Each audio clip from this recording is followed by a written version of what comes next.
Which currencies can I trade? This short video will introduce you to the currency pairs most popular among Forex traders. Much like exchanging money overseas in Forex, every transaction involves the purchase of one currency and the simultaneous sale of another.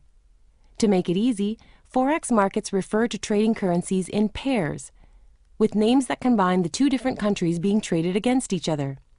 The 7 most frequently traded currency pairs are referred to as the majors.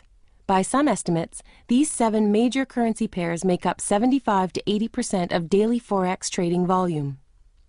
The majors include the euro versus the US dollar, the Great British pound versus the US dollar, the US dollar versus the Japanese yen, the US dollar versus the Swiss franc, the US dollar versus the Canadian dollar, the Australian dollar versus the US dollar, the New Zealand dollar versus the US dollar. You may have noticed that all the majors include the US dollar. That's because the US dollar is the central currency against which other currencies are traded. What does that mean? Quite simply, it means that the vast majority of all Forex market transactions involve the US dollar. There are lots of other currency pairs that don't include the US dollar, but include the other major currencies traded against each other, like the Australian dollar against the Japanese yen, the euro against the British pound, or the Canadian dollar against the Japanese yen.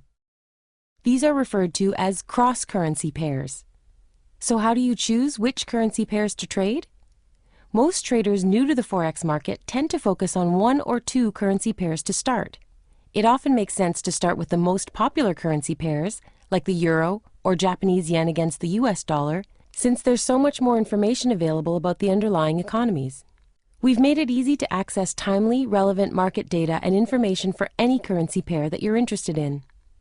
Check out Forex.com's currency pair pages to catch up on the most recent news, events, and research, view charts, and enter trades. Continue your Forex learning with the next video in this series.